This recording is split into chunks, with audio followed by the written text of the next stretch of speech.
आजको यस महत्त्वपूर्ण सामग्रीभित्र मुख्य गरेर विद्यालय शिक्षा क्षेत्र योजनाको परिचय, दूरदृष्टि, ध्येय, उद्देश्य, रणनीति, विद्यालय शिक्षा क्षेत्र योजनाका मुख्य क्रियाकलापहरू, वित्तीय व्यवस्थापन, मुख्य मूल्य तथा निर्देशक सिद्धान्तहरू र योजनाका मान्यता, जोखिम तथा जोखिम न्यूनीकरणका प्रयासहरू सन्दर्भमा यो सामग्रीभित्र म यहाँलाई जानकारी गराउनेछु। सबैभन्दा पहिला योजनाको परिचय, विद्यालय शिक्षा क्षेत्र योजना, यसको संक्षिप्त परिचय। नेपालको विद्यालय तहको शिक्षाको विकासका लागि नयाँ योजनाको आवश्यकता महसुस गरेर नेपाल सरकार शिक्षा, विज्ञान तथा प्रविधि मन्त्रालयले 10 वर्षीय योजना, यो योजना विक्रम 2078 देखि विक्रम 2087 को यो 10 वर्षीय योजना तयार गर्यो। आर्थिक वर्ष 2079-80 अथवा सन् 2022-23 देखि विक्रम 2083-84 अथवा सन् 2026-27 सम्मको लागि 5 वर्षका लागि लागत अनुमान गरेर यो योजना अथवा विद्यालय शिक्षा क्षेत्र योजना कार्यान्वयनमा ल्याइएको छ। यो योजना दिगो विकास लक्ष्यसँग मिलान गर्न खोजिएको छ। मुलुकको आवधिक योजनासँग तादात्म्य कायम गर्ने प्रयास गरिएको छ। विद्यालय शिक्षा क्षेत्र योजनामा शिक्षा विकासको 10 वर्षे दृष्टिकोणसहित पहिलो 5 वर्षका लागि आवश्यक स्रोतको आकलन गरेर यसको कार्यान्वयनको खाका समेत तयार गरिएको छ। अब यो योजनाको दूरदृष्टि, ध्येय, उद्देश्य, रणनीति के हुन् त भन्ने विषयमा योजनाका दूरदृष्टि, ध्येय तथा उद्देश्यहरूलाई मूलतः नेपालको संविधानले गरेको मार्गदर्शन, नेपाल सरकारले निर्धारण गरेको विकासको दीर्घकालीन सोचको अनुकूलता र दिगो विकासका लक्ष्य तथा 15 योजनाका प्राथमिकतासँगको सामञ्जस्यतामा आधारित गरिएको छ। उल्लेख गरिएको राष्ट्रिय शैक्षिक परिवेशको समीक्षा तथा उठान गरिएका मुख्य चुनौती तथा अवसरहरूले नेपालको विद्यालय शिक्षाको आगामी 10 वर्षको मार्ग पहिचानका लागि आधार तयार गरेका छन्।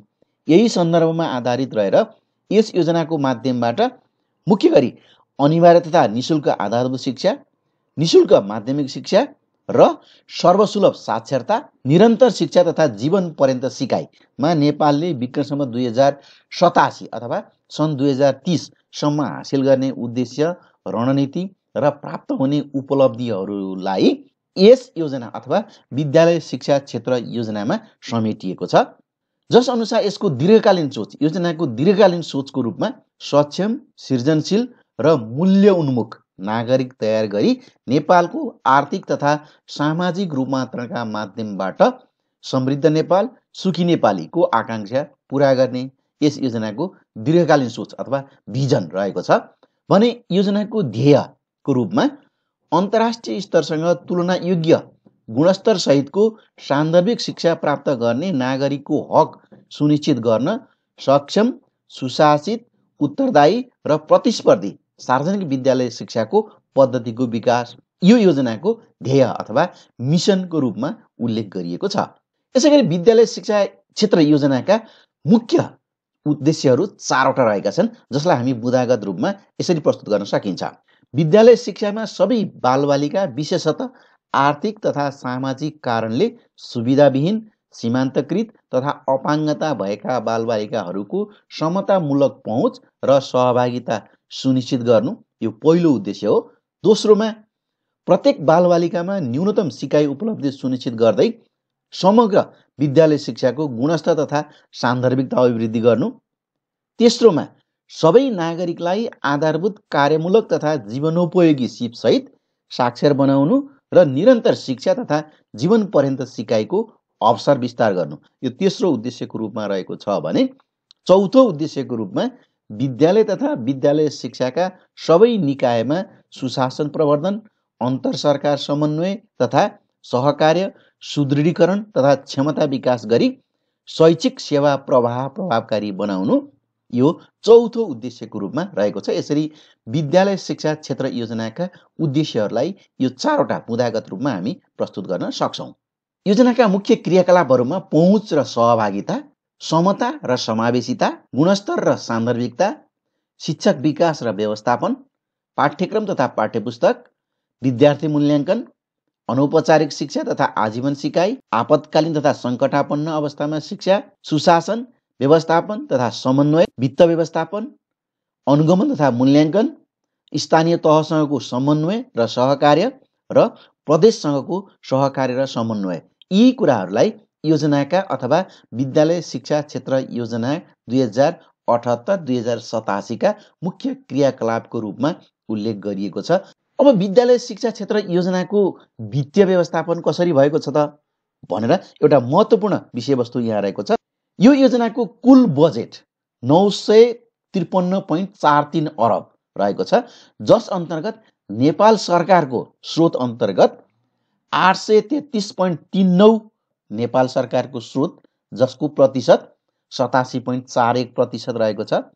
यसैगरी संयुक्त विकास साझेदारहरूको 92.2 अरब र जुन चाहिँ प्रतिशतमा हेर्ने हो भने 9.67% र यो योजनाको लागि नपुग बजेट समग्रमा 27.48 अरब नपुग बजेट र यो नपुग बजेटको प्रतिशत हेर्ने हो भने 2.92%। यसरी वित्तीय व्यवस्थापनको रूपमा योजनाले राखेको छ भने यो योजनाको वैदेशिक सहायता प्राप्तिका तरिका के हुन् त भन्दा यसको स्वाप अन्तर्गत जोइन्ट फाइनेन्सिङ पार्टनरहरू छन्, जुन 8वटा रहेका छन्, जस अन्तर्गत एडिबी, एसियाली विकास bank, European Union, Finland, GPE अथवा Global Partner for Education, Norway, UNICEF, USAID, World Bank, यी 8वटा पार्टनरहरू विकास साझेदारहरू रहेका छन् भने यसको सपोर्ट मोडालिटीको रूपमा रिजल्ट बेस्ड फाइनेन्सिङ रहेको छ भने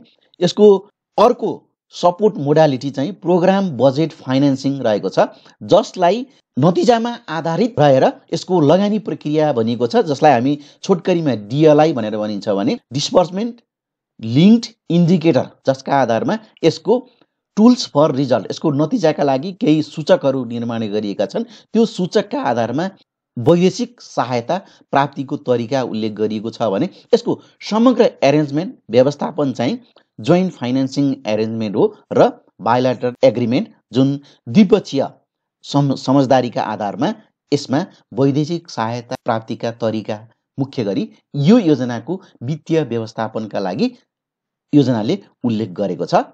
यस्तै विद्यालय शिक्षा क्षेत्र योजनाका मुख्य मूल्य सिद्धान्त तथा निर्देशक सिद्धान्त के हुन् भन्ने बारेमा हामी अध्ययन गरौँ, जस अन्तर्गत पहिलो यसको मुख्य मूल्य भनेको विविधता, समाजमा विद्यमान सामाजिक, सांस्कृतिक, धार्मिक, भाषिक, लैङ्गिक, जातीय लगायतका पहिचानमा आधारित विविधताको सम्मान गर्दै व्यक्तिगत विशेषता र पृष्ठभूमिका आधारमा व्यक्तिका संज्ञानात्मक क्षमता तथा सर्वाङ्गीण विकासका आवश्यकतामा हुन सक्ने भिन्नताहरू प्रति सजग रहनु यसको अपरिहार्यता हुन्छ र यो विविधता युक्त समाजमा सहअस्तित्व, ऐक्यबद्धता, सम्मान र विश्वास, सुसङ्गतता जस्ता मूल्यहरूले सामाजिक र वैयक्तिक विकासको आधार प्रदान गर्दछन्, जसलाई हामी विविधता अन्तर्गत राख्न सक्छौँ। दोस्रोमा समावेशिता, समावेशिताले विविधताको सम्मान, समताको प्रत्याभूतिका साथै पहुँच, सहभागिता र उपलब्धि प्राप्तिमा रहेका बाधाहरूलाई हटाउनुपर्छ भन्ने जनाउँछ। शिक्षामा समावेशिताले उपलब्धता, पहुँचयोग्यता, स्वीकार्यता र ग्रहण योग्यताको सुनिश्चितता खोज्दछ। यसलाई हामी समावेशिता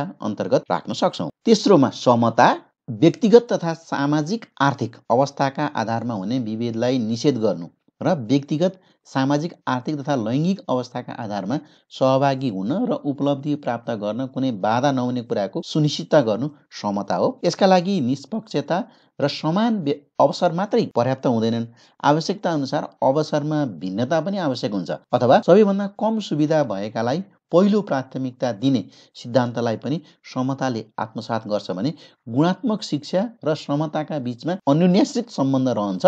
यसलाई हामी समता अन्तर्गत राख्न सक्छौँ। चौथोमा निष्ठा, सदाचार। निष्ठा अथवा सदाचार भनेको इमान्दारिता, नैतिकता तथा आचरणमा स्थिरता हुनु हो। यसले विश्वासयोग्यता, निष्पक्षता, उत्तरदायित्व जस्ता मूल्यहरूलाई आत्मसात गर्छ। पाँचौं विद्यार्थी केन्द्रितता। विद्यार्थी केन्द्रितताको अर्थ समग्र शिक्षा पद्धतिलाई नै बाल केन्द्रित बनाउने, प्रत्येक बालबालिकाको सिकाइ सफलता सुनिश्चित गर्ने, बालबालिकाको आवश्यकता र रुचि अनुकूलको वैयक्तिक सिकाइ र कुशलतामा ध्यान दिने सिद्धान्तमा आधारित गरिनु हो। शिक्षा प्रणालीले प्रत्येक बालबालिकालाई सिङ्गो व्यक्तिको रूपमा ग्रहण गर्दै उसको सर्वाङ्गीण विकासलाई अवसर सिर्जना गर्दछ। यसलाई हामी विद्यार्थी केन्द्रितताको रूपमा मान्यतालाई हामी लिन्छौँ। छैटौंमा सुशासन। समस्त शिक्षा पद्धतिमा सुशासनको प्रत्याभूति गर्न निर्णय र कार्यान्वयनमा अभिभावक र अन्य सरोकारवालाहरूको सहकार्य र सहभागिता कायम गर्न, विधिको पालना, पारदर्शिता, भूमिका र नतिजाप्रतिको जिम्मेवारी तथा उत्तरदायित्व सुनिश्चित गर्ने र प्रभावकारिता तथा कुशलता कायम गर्ने पक्षहरू यो सुशासन अन्तर्गत समावेश हुन्छन्। 7औंमा नवप्रवर्तन। नवप्रवर्तनले शिक्षाको प्रवाह तथा प्रक्रियामा विशेष शिक्षक तथा विद्यार्थीहरूलाई खोजी तथा अध्ययन अनुसन्धानमा प्रोत्साहन गरी सृजनात्मकता तथा समस्या समाधानको सिपमा जोड दिनु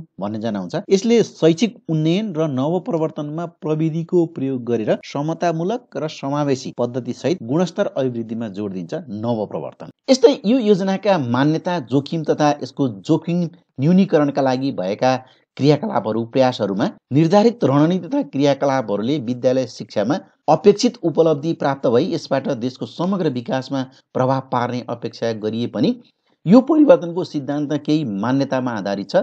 यी मान्यताहरूलाई यो योजनाका आधारभूत शर्तका रूपमा लिएको छ र यो योजनाका मुख्य 5वटा मान्यताहरूमा आधारित छ, अथवा विद्यालय शिक्षा क्षेत्र योजना मुख्य 5वटा मान्यताहरूमा आधारित भएर निर्माण भएको छ। यी मान्यताहरू हामीले बुँदागत रूपमा राख्न सक्छौँ।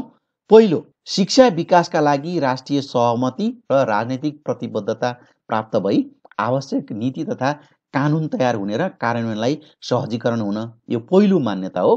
दोस्रोमा, कार्यान्वयन तथा व्यवस्थापनको संरचना पुनर्संरचित भई सङ्घीय संरचना अनुकूल हुने गरी व्यवस्थित हुन दोस्रो। तेस्रोमा, तीनै तहका सरकार, सङ्घीय, प्रदेश र स्थानीय सरकार शिक्षामा लगानीका लागि तयार भई अपेक्षित लगानी सुनिश्चित हुने, यो तेस्रो मान्यता।